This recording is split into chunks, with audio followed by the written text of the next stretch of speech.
We're reading about 15 minutes, right? Yep. Well, welcome. My name is Manuel Aragon. I am the Community Engagement Manager at Lighthouse Writers Workshop. Thank you for joining us on this Friday evening for our happy hour reading. I see some folks have their drinks. I forgot mine in the adjacent room, and so if I have a chance, I'll sneak out and grab it real quick, but welcome. We're excited. We have two wonderful readers tonight. We have longtime faculty member Catherine Wallace Hope joining us, and we also have Nandini Bhattacharya joining us as well. And I believe Nandini got involved with us earlier this year, and so we're very excited. I am going to read Nandini's bio, and then we'll get the show on the road. So Nandini was born and raised in India and has called the United States her second continent for the last 30 years. Wherever she's lived, she's generally turned to books for the answers to life's questions, big or small. Her new novel, Love's Garden, has just come out from Abad Publishing. Her short stories have been published or will be published in the Saturday Evening Post Best Short Stories from the Great American Contest Anthology 2021, Good Cop, Bad Cop Anthology, the Gardon Anthology of Craig Gardon Artist Residency, Meet for Tea, the Valley Review, Storyscape Journal, Raising Mothers, the Bangalore Review, Oya Drum, and more. Nandini, thank you for joining us. Thank you, and thank you for keeping it mercifully brief. So, right. I'm so grateful to Lighthouse Writers Workshop for having me read tonight on their last, I believe, the last happy hour of this year, and I'm equally delighted to be reading with Catherine, whose wonderful novel a mystery novel. I'm looking forward to reading very much, and also to all of you who are here joining us today on a Friday evening that COVID doesn't allow you to do much else. No, I'm just joking about that. I really am grateful and thank you for your support.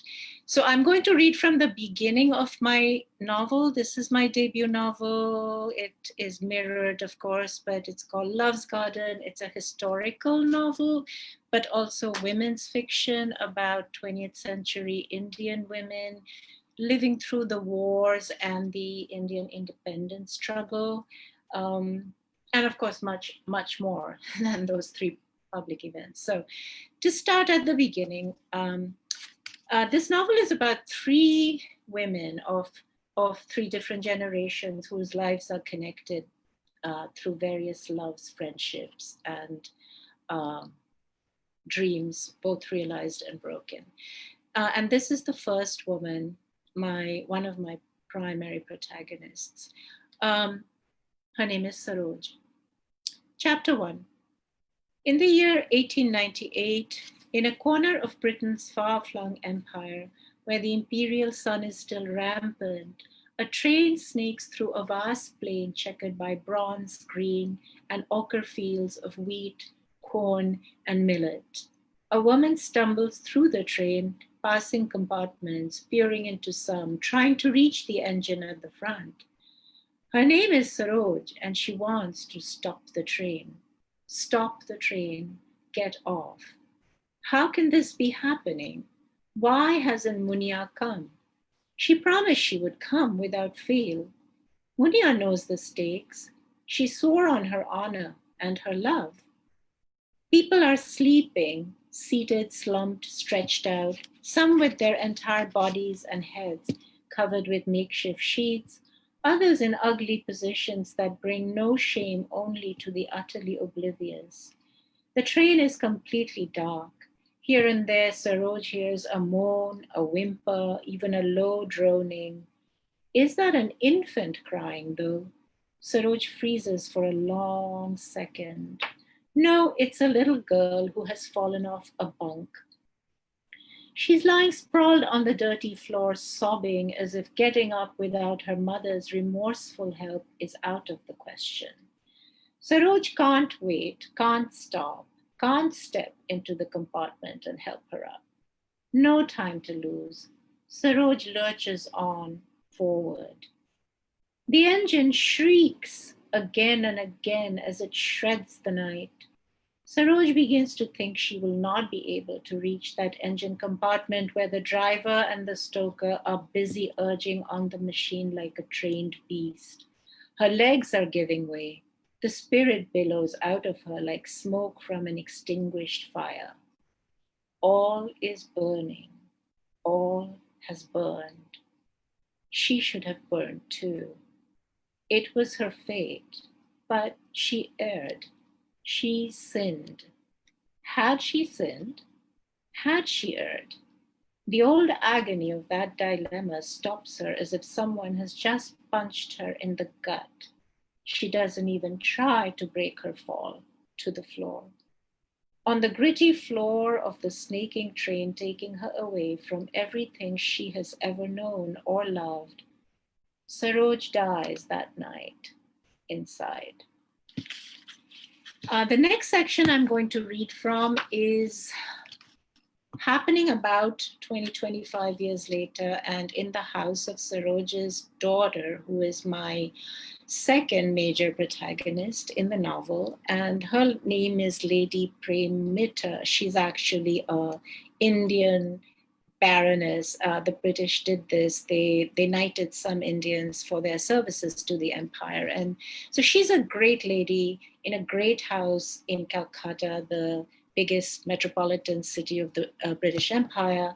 But there are many people in her house she knows nothing about, and people doing and making things happen that she also knows nothing about. But these people change the course of her life and that of her family. And here's one of them, a young man called Nakul. 8 years, Nakul counts. 8 years have passed in this house, and he'll probably live and die in this city. He's never gone back to the village. He tries to remember his mother's face, brown and dry, with deep lines etching her face like the dried riverbeds of summer. He can't. He's never sent money home, even after some neighboring people from villages near his, and now working at the tea stalls and shops around, sent word back home on the grapevine that Nakul had been found in Kolikata working in a babu's big house. His mother wrote him through the postmaster's hand the tremulous, twisted letters held before him by the servant, clawing toward him on a small faded brown postcard. Send money. Father is ill. When his father died, another smudged postcard arrived to tell him so. He didn't go back. And then, send money. Sister is to be married. Nakul still can't read, but he knew what the letters said. He threw the postcards into the clay oven of the kitchen, watching them flare for a second before crumbling into incandescent ash. He can't remember his sister's face or that of his 8 other brothers and sisters. He says to himself, if I cannot remember their faces, who are they to me? So who does the old hag think he is to her? And this reference is to Saroj, the old woman who is now living in her daughter's house. He knows better than to talk much. In this house, he has 3 hearty meals a day and a cup of tea with 2 Britannia biscuits every morning and evening. Sometimes in the winter evenings, 1.5 cups of sweet milky tea. As he grew older, he began to shave in the alley behind the house where the servants bathed and washed, borrowing a blunt razor from some older man. He felt his manhood coming upon him, and he fondled himself at night, finding it pleasurable. No matter how tired he was, he usually gave himself this pleasure. Faint down turned into curling bushes of hair on his chin, upper lip, his pubic area. The first year in the big house at Durga Puja, he went around for a day with a small allowance, as did all the other servants and jobless youth in the house, to look at the multiple diverse images of the goddess in great big prosceniums being worshipped all around the neighborhood. He walked and bought peanuts when he was hungry. He looked very closely at the buffalo demon who lay sprawling in agony beneath the peaches and cream goddess Durga's tiny rosy feet. He wondered about that. She was so lovely with her golden pink skin and large leaf shaped eyes, her small mouth with the red lipstick on it, such as the ladies in mansions like Mitter Mansion wore, and her thin waist and ample breasts beneath the careful pleats of her voluminous sari. He fantasized about touching her breasts, running a finger along where her arm raising the spear joined the swell of her breast. He imagined the soft creaminess of that region. Imagined putting his mouth on it, eating it like prasad, which is like offering to the god. Nothing like his mother's dry brown flaps of flesh. He started to sweat and his legs trembled. The demon looked up at the goddess with lust and rage in his eyes. Nakul knew what he felt. It clicked in his mind suddenly that one might see him as that demon and the rampant goddess as one of the golden skinned ladies who lived in the big houses. That as the goddess stood over the demon, the master class stood over him, making him stoop, grovel. That thought has been returning to him of late, especially since the old woman has arrived and runs after him whenever she sees him, and the way the whole household seems to be in a tight and tacit agreement to look the other way when she does that. He realizes that these people can do anything they like. They can trample over you and just as easily raise you high into the clouds. There's an adage here in Bengal: the love of the great is like a sandbank.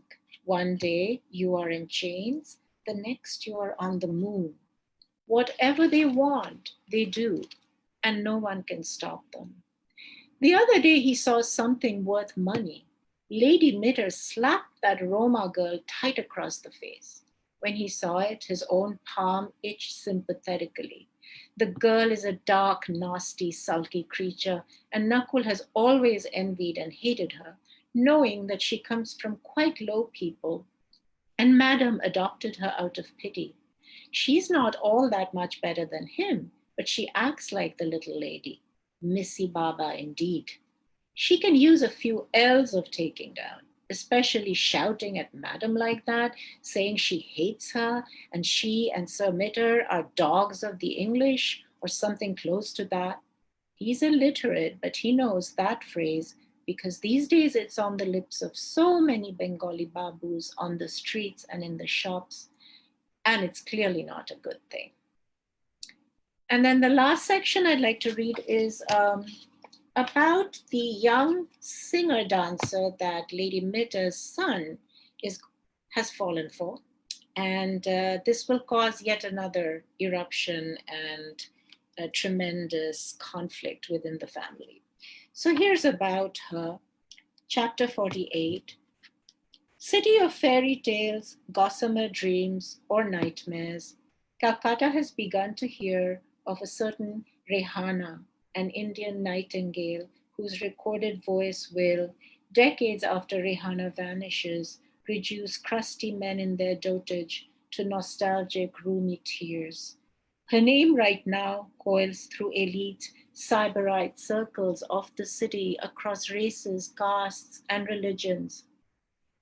She is the beautiful young rising star among Calcutta courtesans, something of a last great brightness before the extinction of a tradition of entertainment that lived for centuries, since at least the old Muslim and Mughal rule of India. Cosmopolitan, talented performers, graceful and strong dancers, witty, sometimes gifted poets, declining into their last days of glory, they are a breed yet distinct from prostitutes and streetwalkers.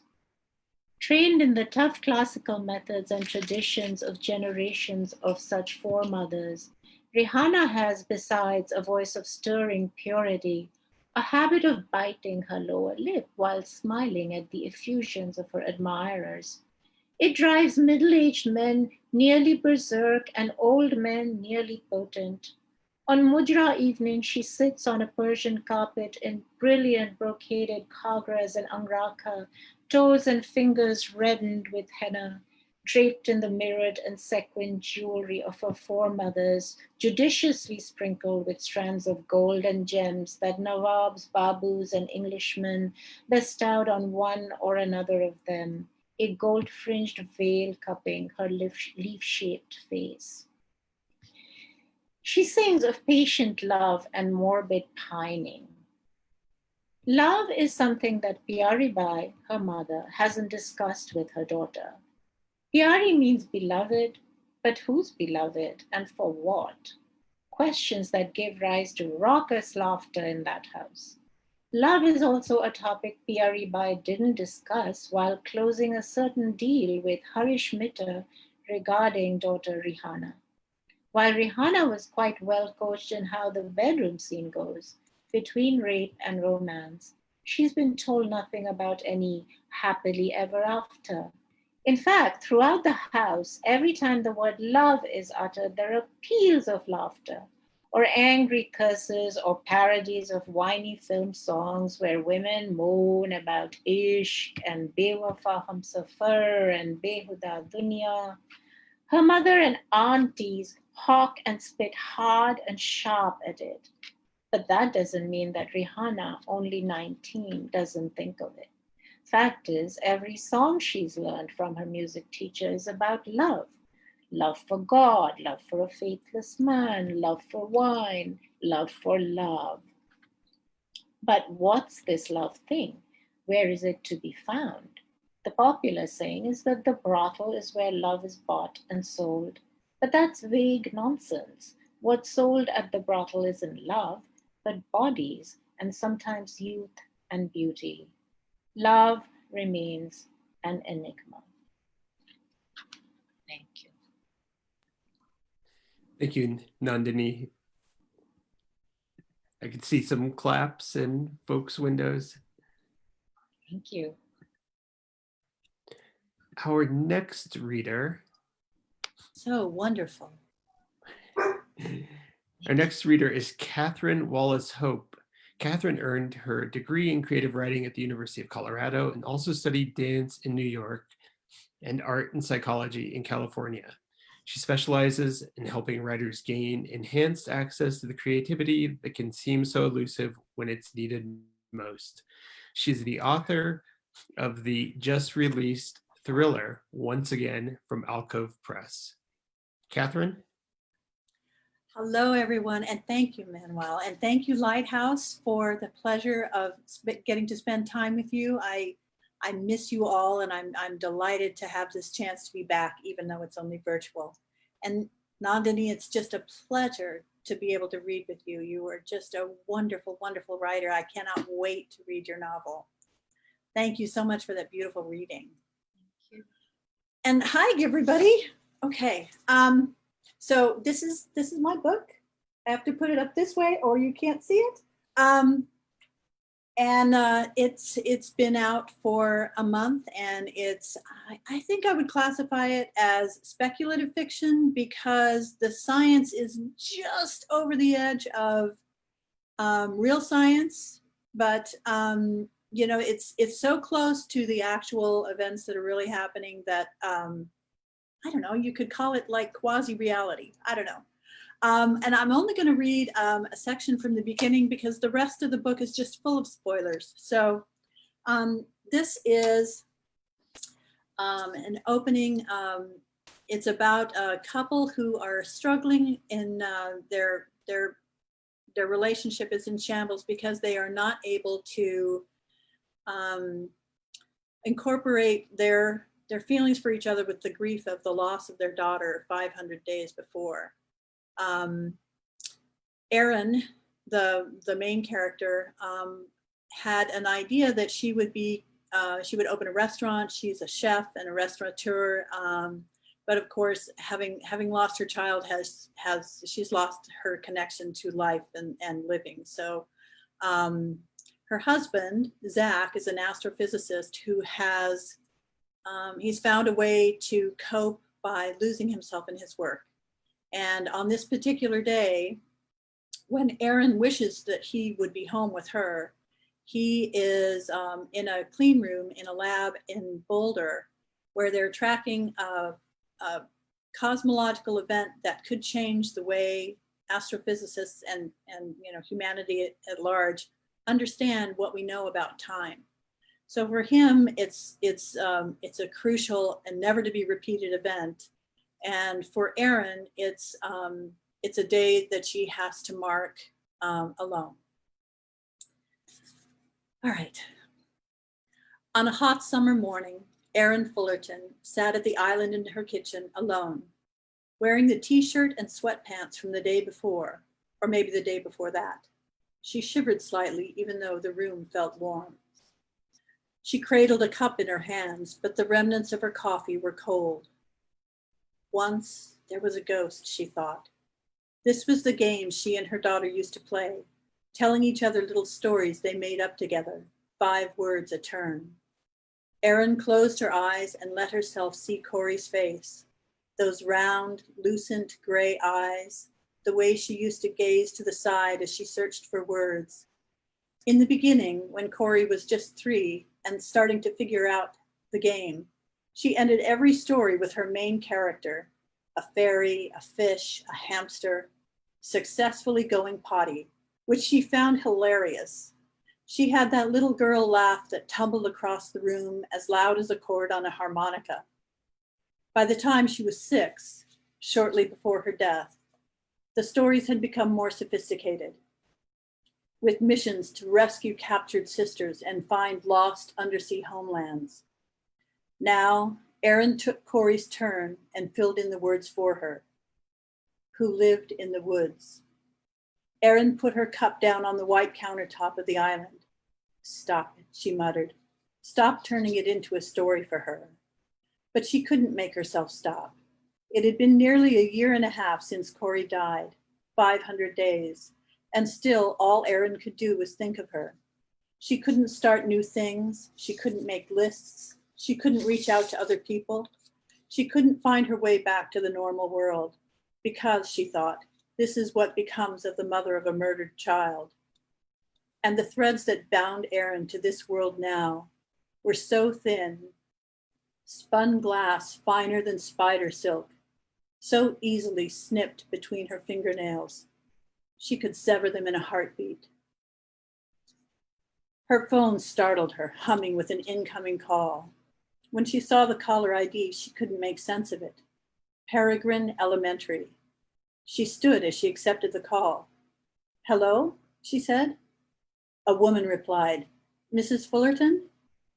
Cool white panic slid over Erin's face. She knew the voice. It was unbelievable that this woman was calling her, speaking to her again. Mrs. Fullerton? Erin repositioned the phone against her ear. Yes? The voice came back over the line. This is Gina in the office at Peregrine Elementary.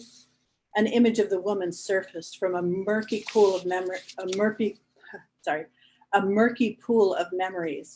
faces of those who were involved during the days after Corey's death.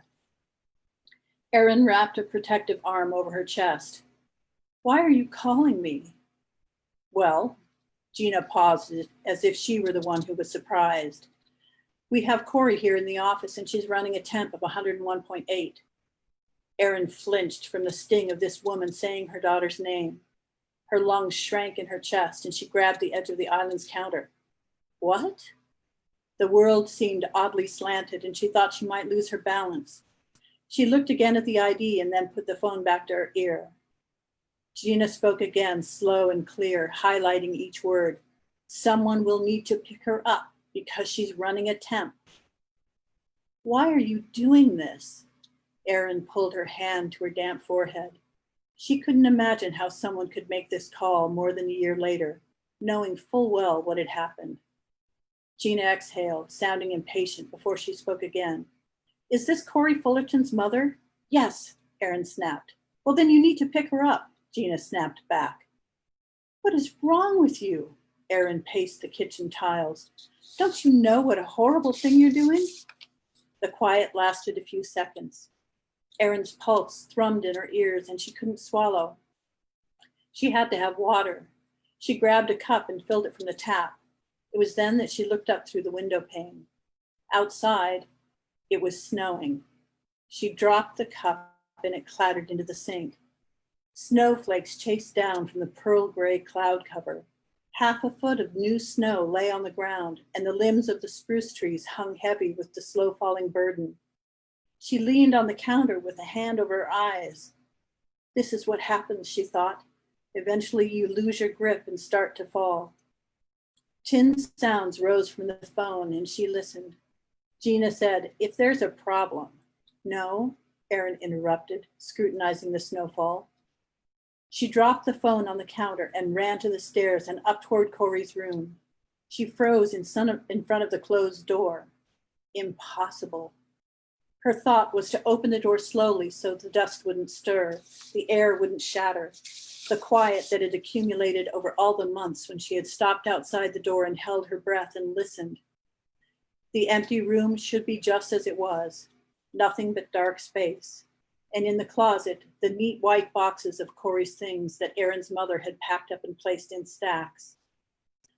For an instant, Erin wondered if Corey's specter would wake, silver light in the dimness, and turn to her, a stunning, beautiful, living absence. She reached for the knob, turned it, and flung the door open wide. The riot of color sent a shock through her. Color and light and clutter, all of Corey's things were back. Her bed tumbled with her purple covers and fuzzy pillows, her turquoise curtains, her lamp revolving with lavender lambs, her clothes, her toys, her games, books, shoes, socks everywhere, the world as it was supposed to be. Who would do this? Who could have done it? No one had been in the house but Erin. There, that's it. Thank you, Catherine. That was wonderful. Thank you. Well, I want to open it up to a Q&A. I think everybody has the ability to unmute themselves. So if you'd like to ask a question, you can unmute yourself or you can drop it in the chat as well. So we'll give folks just a minute. Oh, I think Joe has a question. Joe? Hi, my question is for Nandini. It's a really interesting book, actually, and I enjoyed listening to what you were reading. But I think people would have to have, one, an understanding of the context, and especially the Indian context, and particularly the Calcutta context, to really understand where you're coming from. So my question is, is there any way by which a reader can understand the references you make in the book? Is there a glossary? I haven't bought the book myself, so. See, no, that's where you've gone wrong. Yes, there is a glossary. There is a glossary at the back, and it explains some of the historical details, but it also explains some of the linguistic, the vernacular stuff. But some of the context, the historical context, is rather tediously and painstakingly spelled out in the telling of the story as well. So hopefully when you read it, you can sort of, even if you don't, I know you do, Joe, but you know Calcutta and you know India, but even if someone doesn't, they can hopefully pick up some of it. And then there's always Google. Thank you. It's a great question. Thanks. Let's see. So we have a question from Andrea Dupree from LIghthouse. It says, neither of these seem like debut books. Thank you both so much for reading. Was there a journey you went through to get these books, one, written? Did you have models you turned to for craft issues that arose, etc.? And two, published? And so either one of you can start with this. Catherine, you go. Oh, okay. Well, let's see. As far as a journey, this the journey to get this book published was a long and tortuous path. It took a long time for the stars to align, and I couldn't be more delighted that they finally did. But it took some wrangling, and once the book was sold, I relied heavily on the judgment of the my editor and my agent and other people that I turned to get it into the best possible shape for readers. So it was I mean, it was exciting and horrific and a lot of work, and but a joyful work all at the same time. Yeah, I would echo a lot of that. I never did get an agent. I found a publisher. And in terms of, and Andrea, thank you so much. I didn't know if you were here, but you, of course, facilitated this whole reading, and you've been so supportive of me at Lighthouse Writers Workshop. I can't thank you enough for that. But yes, I know you're here. But for me, it may not feel like a debut book because it took, I don't know, half my lifetime to write it. So it has had a lot of work and time go into it. But in terms of the journey, it's very difficult journey. God, if I knew, I may not ever have started it. But as Catherine said, it has been a very powerful and transformative experience to keep writing and rewriting and then taking it to people to read and getting feedback and feeling crushed and getting up again and feeling crushed again, and you know how that all goes, and learning so much from so many other writers.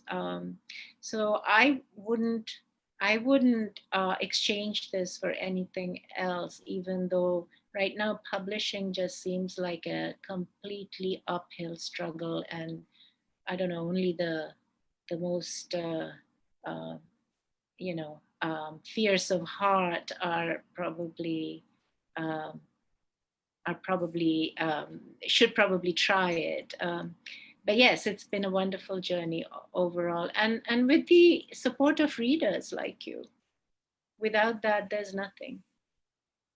And I also think that when you bring with you your when you write a book, you bring with you your entire history of all of the people that you have worked with over the years and the community that you've been a part of. It's it all comes with you as you try to create something.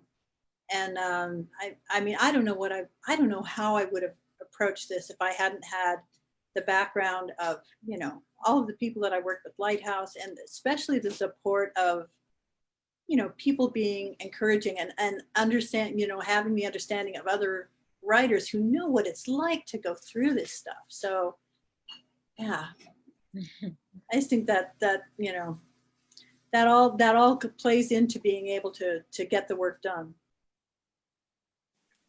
Right. Thank you both. Let's see. So this one, just more of a comment than a question from Michelle Finn Johnson. You both did such a wonderful job of quick and interesting characterization with your point of view characters, especially with minimal interaction with other characters in these brief scenes. Brava. And then, Thank you, Michelle. and then it looks like we have a question, Yessi, from Ranjita.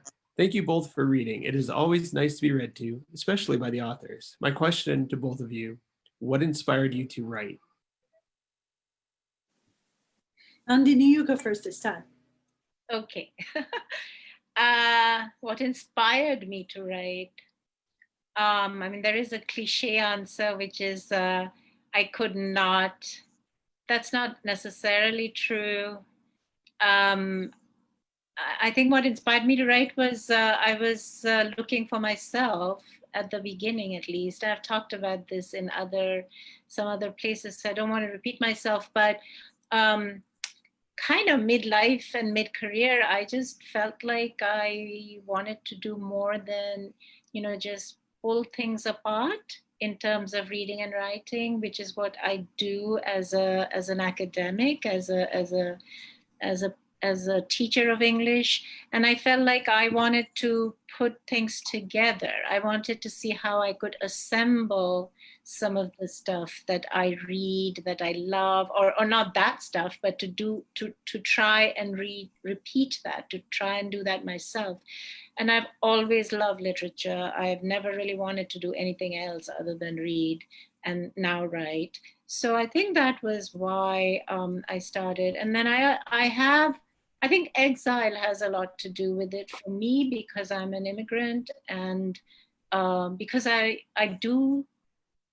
think I can say categorically that immigration is an experience of loss and of grieving, that I needed to access my past and the stories of my family and stories of my country in some way that, I don't know, kind of made up for that loss in an imaginary way to some extent. I think that was the inspiration for writing this novel, that I wanted to touch base with myself, and I wanted to reconnect with what I've left behind. You can never go back home. So you try to make home within your, on the pages of your book.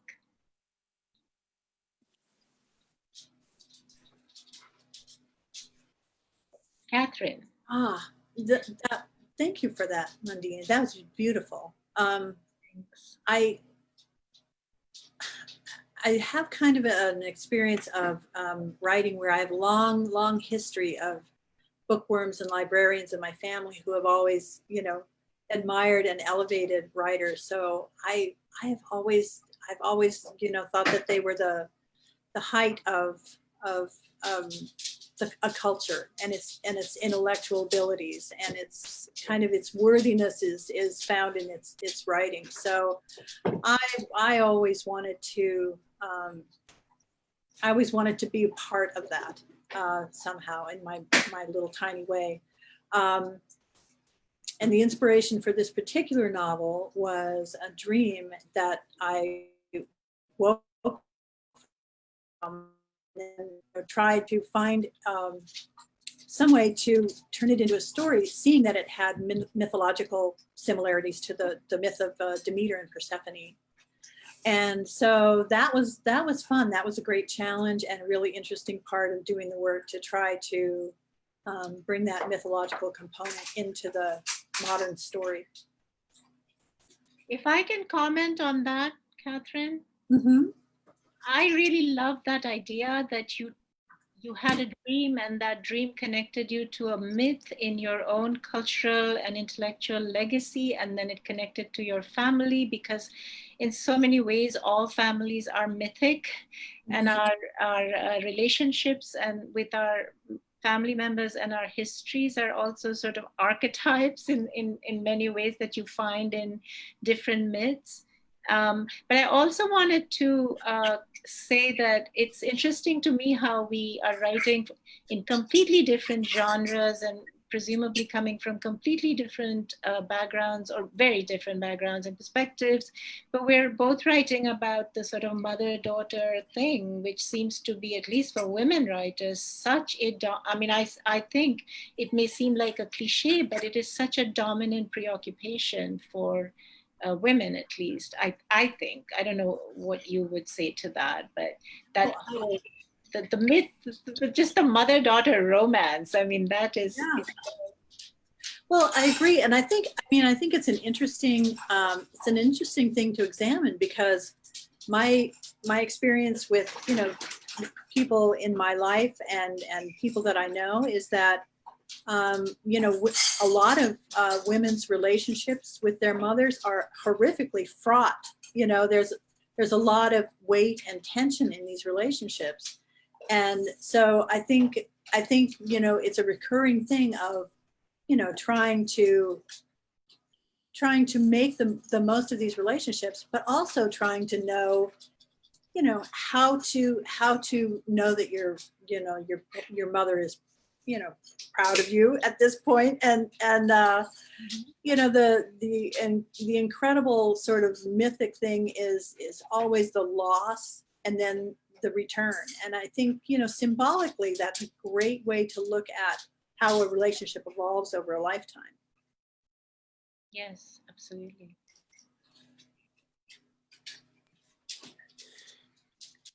Let's see. Do we have any other questions?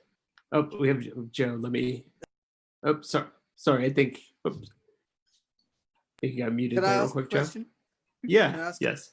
Okay, so I came in a little before the conversation, I mean, the meeting started. And I think Nandini and Catherine were talking about the research that had gone into making the book, basically.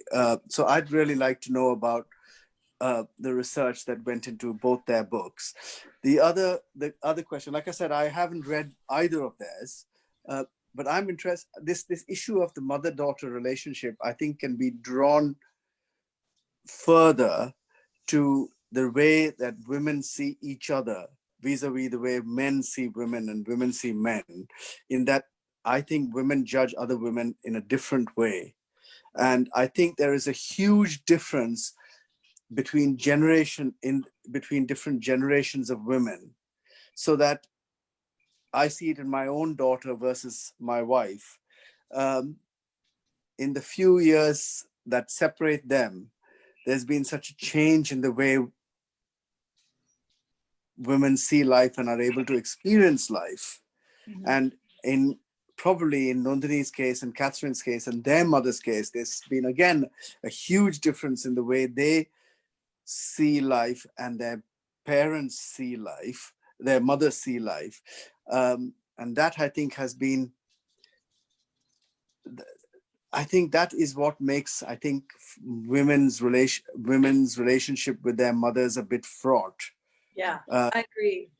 And I see it, and this is a very interesting thing, because I am a house husband and I work part-time, and I see that women are the greatest judges of other women. And this is what I find quite interesting.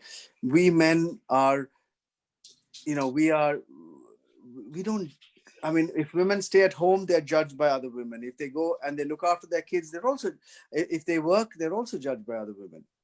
And I think that's where the tension is, basically, that women face throughout their lives. So, Ooh. so two questions: research and a comment.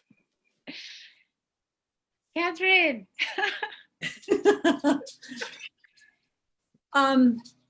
Well, okay, and I want to hear about your research. I can quickly talk about my research.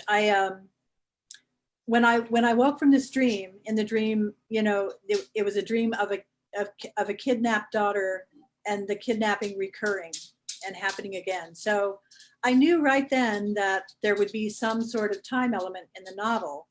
And fortunately, I was living in Colorado, and the Center for all time measurement in the US is the atomic clock in Boulder, Colorado, at the National Institutes of Standards and Technology. So I started researching how this atomic clock worked, and I found the most amazing field of inquiry to try to find elements that would be useful for my story. And it drew me into quantum physics, which is just astounding. What, you know, if you delve into it enough to know that you know absolutely nothing, it's fascinating. There's, you know, there are elements in the book of gravitational waves, which were a really important thing being discovered right when I started writing this book. And gravitational wave astronomy just took off, like you know, the discoveries were piling up day after day, so that I had to write really fast to keep up with them. And then I discovered that there are actual things called time crystals, and that, you know, the entanglement of you know over distances that cannot be accounted for by any kind of a connection is something that connects everything at the quantum level. So, you know, really in that sense, we're really all connected, you know, down at the deepest level of ourselves. And that there's, you know, this wondrous part of the world that we just don't understand. We're just beginning to figure it out. And so for me, the research was fascinating. And every now and then some delightful little piece of research would drop into my lap that would create something for these characters that would enable them, you know, to have the story fulfilled. So for me, it was an exciting sort of voyage of discovery and confusion, and yet it was so life affirming, because it was so exciting, and it did kind of validate the way we're all, you know, we're all joined at the very, very deepest levels of existence. Thank you. Yeah, well, Catherine, that sounds amazing. And I really love those ideas, the scientific research you're talking about. And I have a partner who is a scientist who is here, I think, and is very interested in those issues as well. And I can't wait to read what you're doing with all that. I really, now my curiosity is multiply whetted. My research is much simpler, was much easier, partly because I am also a scholar of South Asia and South Asian writing. And so I also actually have studied the 18th century as a scholar. And so I know a lot about empire and about particularly the British Empire in India and a few other places. So I got a lot of things from that. But in another place, I also called this whole process of writing this book as a kind of archaeology of myself, or of the self. And that is also a part of the historical research process, as in when I was trying to think about where I was and who I'd become and what I thought of it or what I felt about it, I was drawn back to almost sort of anecdotal narratives within my family. And I remember that as a child, I'd been fascinated by them. There were these photographs in one of my mother's cabinets, where there's this family who is actually on the back of the novel, this family here. And I, to this day, don't know who they are. But I have conflated them with other stories that I've heard from not just my mother, but my aunts or my grandmother, about kind of semi-mythic women in my family in the past. So I have done that thing of kind of filling up contours with heard truths, heard stories and narratives. But also I did a lot of research. As Catherine said, things suddenly fell into her lap at different times. So when I knew I was going to write about the late 19th and early 20th century India, I knew I had to talk about the war. I knew I had to talk about the two wars, and then the Indian independence movement, and then the partition, which happened right after that, because all of that was crucial. And again, I've heard so many family stories about real people in my family involved in all those things. So I did my research, and the place where it all kind of came together finally was when I found historical material about wartime Europeans in India, especially in Calcutta, especially during the Second World War. And then there was this one character who is in the story, but not as in the name of the historical figure, who is a kind of love interest and a sort of, a kind of son to one of these women, in again a transformed way within the story. And that story suddenly opened a door for me, and I saw, no, this is how I'm going to write it. This is how the other characters are going to relate to it. Because until then, it was kind of a lot of like keening and wailing of, women losing stuff. But hey, so what? Women have done that everywhere, at all times in all cultures. How is it relevant here? That's where it came together. So historical research has been very important. And then the other thing is that in terms of the thing you said, Joe, about women judging other women much more harshly than who, I don't know. I don't think that's possible. But anyway, And Catherine's story is also about mothers and daughters. And I actually have been reading with another wonderful writer called Janine Willett, whose memoir is called The Part That Burns. And in it, she makes a wonderful observation, which is, in fact, if in fairy tales, the women who are known as the stepmothers or the bad mothers, what if they're actually the real mothers? And that is the story of the real mother and daughter, and it's not in fact about the evil stepmother, which I thought is very interesting. It's kind of in Love's Garden too. So here's the answer to that question. The answer is that I think women who blame other women for anything they do, in generally, I think in my case or in the case of Love's Garden, are responding to patriarchy. They're doing that because they live within patriarchy, and it's one of their ways of gleaning the few benefits there are, the few crumbs there are to pick up.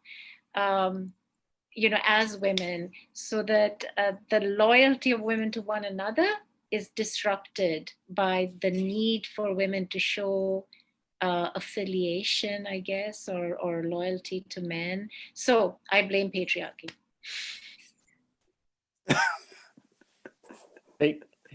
Sorry. No, that was great. Thank you, Nandini. We have, I think Liz has our final question of the evening. Oh, so this is like the first reading I've been to, and it was just such a pleasure to be here. I'm a marketer, but would love to, dip my toe in the water of some of creative writing at some point. But my fear is just all of the critique, as well as feedback. And it sounds like, Catherine, you mentioned that you were going through so much with your publishers and editors and all of those things, and getting down and pushed down and back up again and all of those. How did you get through that? And how does your skin just get, thick through that? And I mean, it's just so heroic to just, put out personal stories like you both have, in these formats. But how do you manage that? Especially in today's world of just anyone has a voice on Facebook or anything like that, Well, I think there are a couple of things, and Nandini, I'm sure you have a couple of techniques too. But I think one of the important things is that when you're writing a story, what the core of it is, and what's important about it. The thing that you don't always know is what you've got on the page. There's the book that plays in your head as you're trying to write it down. And then there's the book that's actually on the paper. And they're not the same thing. So when people, and you have to be discriminating. You have to take a look at the comments that you get, and you have to look at the ones that are letting you know that something that was in your head is not on the page. And then it's really for the sake of the reader that you're going to say, okay, I'm going to work on this part because the reader is not getting what I'm hoping to give them. So then it's like a question of your generosity for the reader. How much can you give them so that it's the absolute most fulfilling experience for them? And there's a whole range of comments and critiques that you get. Some of them are people who want to be part of the creative process, so they inject themselves, but they don't really know where the story's going. But then there are people who are just really offering really valuable intuitive nuggets that you can take and incorporate into the work, and it will make the work, it'll just elevate it. And I think you get that distinction, that discrimination through iterations. But I think you always have to believe in the story you want to tell, and know that you're working through all these things for the sake of the story and its central meaning. I know we're kind of out of time, so I won't add too much. I want to echo everything Catherine said. I totally agree with that.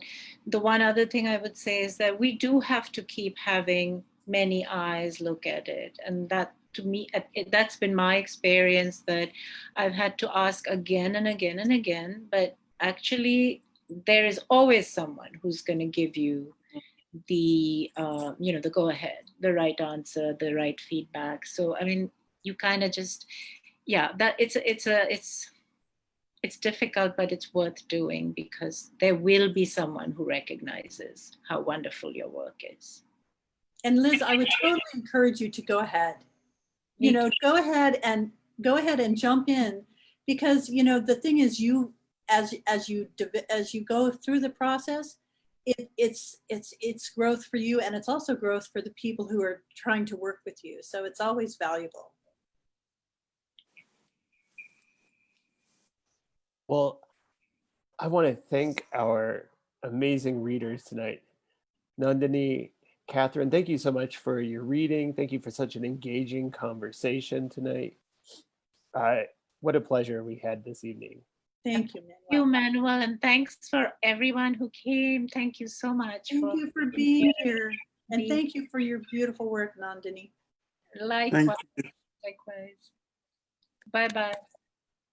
Well, we hope you all have a good night and a wonderful weekend, and take care. Now, Manuel, can we have people stay for a little bit of an after party? Is that still possible? Yep, I'm going to stop the live stream, and then I'll pass it over to you.